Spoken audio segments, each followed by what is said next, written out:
Assalamualaikum warahmatullahi wabarakatuh. Selamat pagi Prof. Jaka, Bu Nurul, dan teman-teman semuanya.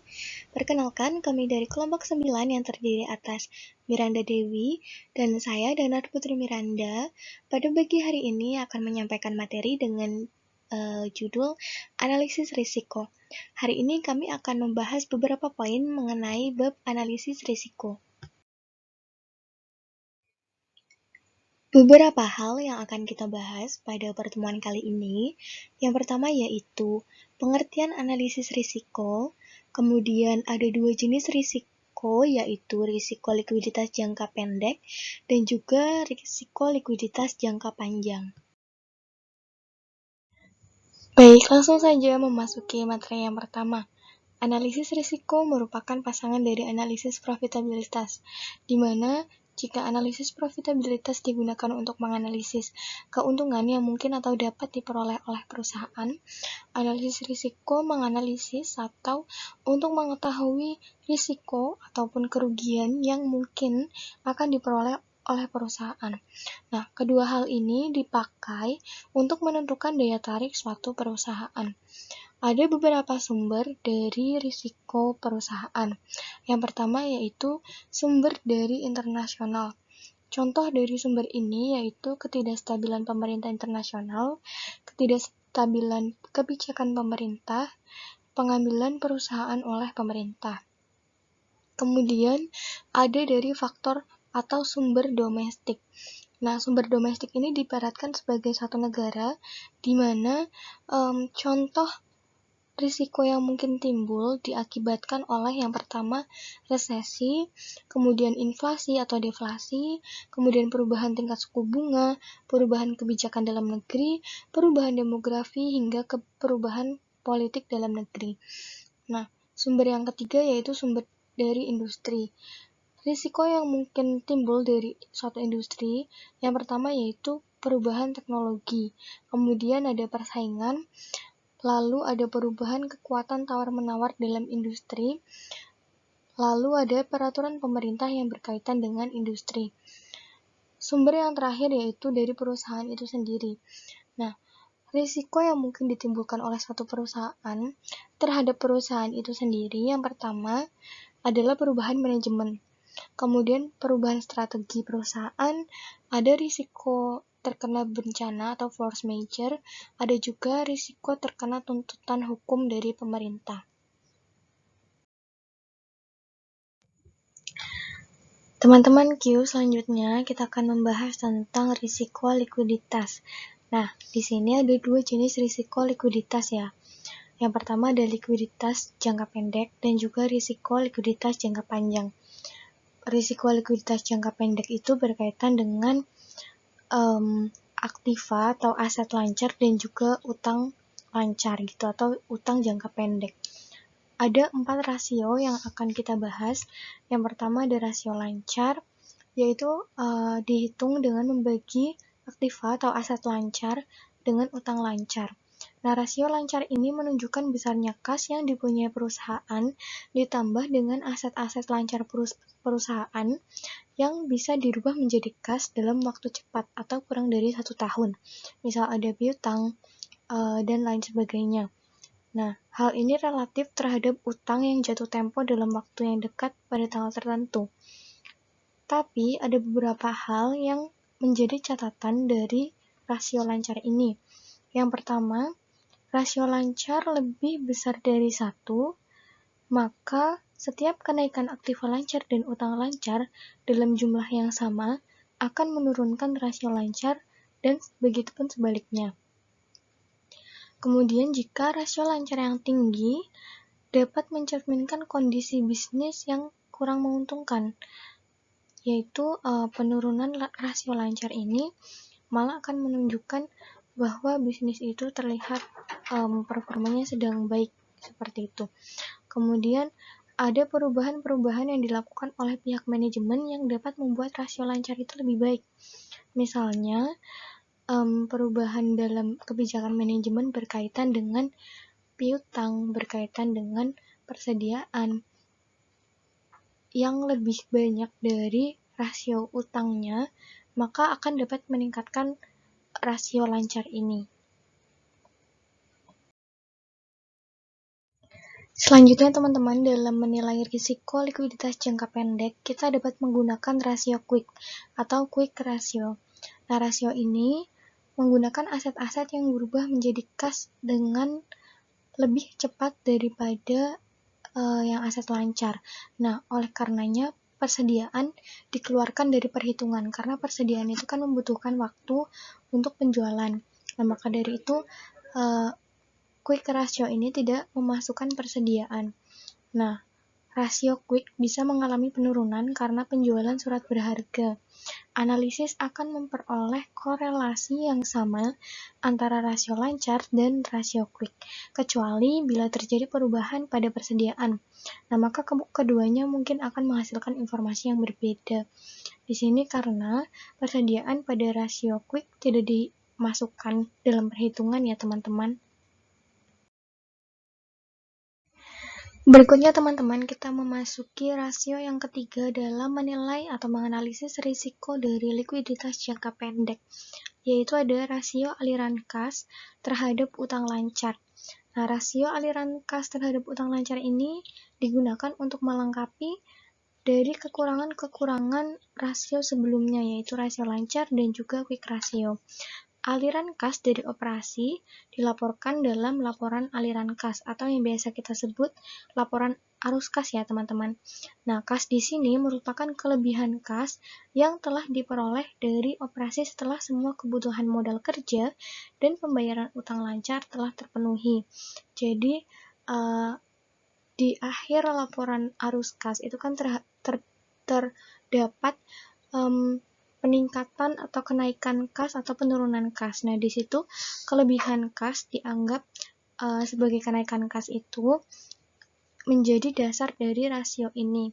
Nah, untuk menghitung rasio ini adalah dari aliran kas dari operasi dibagi rata-rata utang lancar. Risiko likuiditas jangka pendek pada rasio aktivitas modal kerja. Untuk menentukan rasio aktivitas modal kerja yaitu ditentukan perhitungan siklus kas dengan menjumlahkan rata-rata umur piutang ditambah dengan rata-rata umur persediaan dikurangi dengan rata-rata umur utang. Dengan melalui 3 perhitungan yaitu perputaran piutang, perputaran persediaan, dan perputaran utang. Utang dipakai sebagai pengurang karena dengan menggunakan utang, perusahaan tidak perlu membayar kas terlebih dahulu sehingga memperpendek siklus kas. Untuk menentukan rata-rata umur piutang, utang, dan persediaan harus dihitung perputaran aktiva-aktiva tersebut. Perhitungan perputaran piutang. Yang pertama yaitu perputaran piutang ditentukan dengan membagi penjualan dibagi dengan rata-rata piutang. Yang kedua yaitu perhitungan perputaran persediaan dengan harga pokok penjualan dibagi dengan rata-rata persediaan. Yang ketiga yaitu perputaran utang dengan menentukan pembelian dibagi dengan rata-rata utang. Pembelian sama dengan harga pokok penjualan ditambah persediaan akhir dikurangi persediaan awal.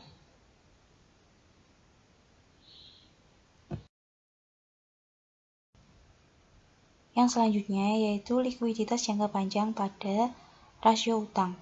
Rasio utang mengukur besarnya utang jangka panjang dalam struktur modal suatu perusahaan.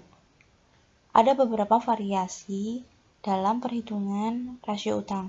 Yang pertama, rasio utang jangka panjang, yaitu utang jangka panjang dibagi dengan utang jangka panjang ditambah dengan modal saham. Yang kedua, yaitu rasio utang modal saham, menentukan utang jangka panjang dibagi dengan modal saham. Yang ketiga yaitu rasio utang jangka panjang total aset, dengan menjumlahkan utang jangka panjang total aset dibagi dengan total aset. Yang keempat, rasio total utang total aset, yaitu dengan menjumlahkan total utang dibagi total aset. Dari keempat rasio tersebut memiliki informasi yang sama mengenai kondisi utang jangka panjang suatu perusahaan.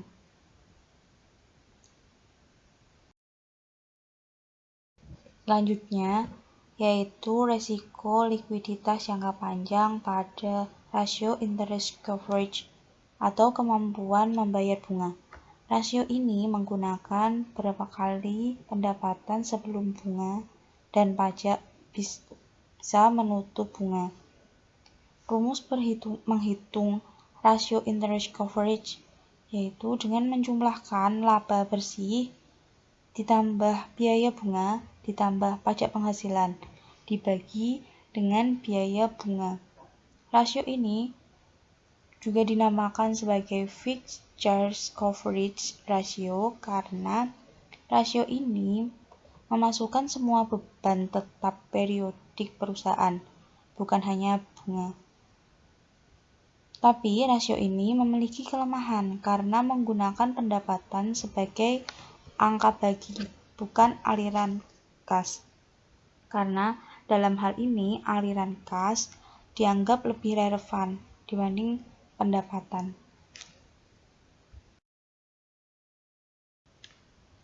Selanjutnya yaitu resiko likuiditas jangka panjang pada aliran kas terhadap total utang. Aliran kas ini merupakan angka yang sama dengan aliran kas pada rasio yang digunakan untuk menganalisis resiko likuiditas jangka pendek. Bedanya, sekarang digunakan total utang sebagai pembaginya. Berikut adalah perhitungan rasio aliran kas terhadap total utang. Rasio aliran kas terhadap total utang dengan penjumlahan aliran kas dari operasi kas dibagi dengan rata-rata total utang. Aliran kas dari operasi bisa dilihat dari laporan aliran kas, komponen operasi, aliran kas, dan ada 3 komponen yaitu operasi, pendanaan, dan investasi. Rata-rata total utang bisa dihitung dari utang tahun lalu ditambah dengan utang tahun ini dibagi 2. Selanjutnya yaitu resiko likuiditas jangka panjang pada analisis rasio aliran kas terhadap pengeluaran modal atau investasi. Analisis ini memberikan informasi besarnya aliran kas untuk menutup pengeluaran modal yang diperlukan untuk investasi, memelihara dan membangun pabrik dan bangunan. Kelebihan kas tersebut bisa dipakai untuk membayar utang dengan bunganya.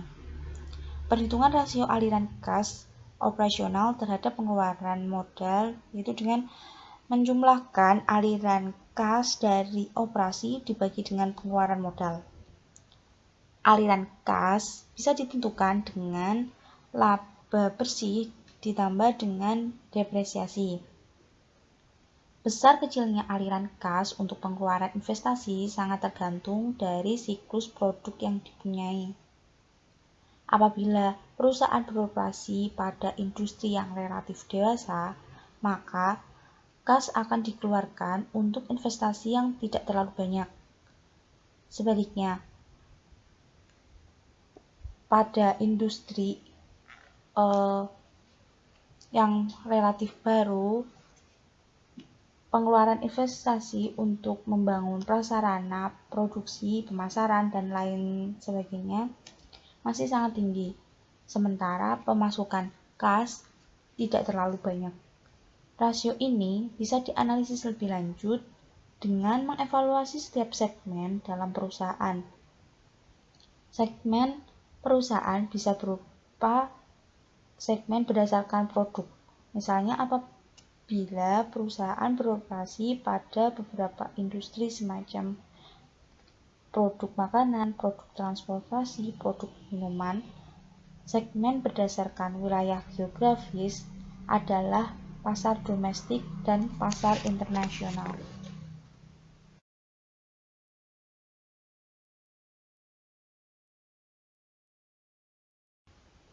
Sekian presentasi dari kelompok kami. Apabila ada kesalahan dalam kepenulisan atau tutur kata, kami mohon maaf yang sebesar-besarnya.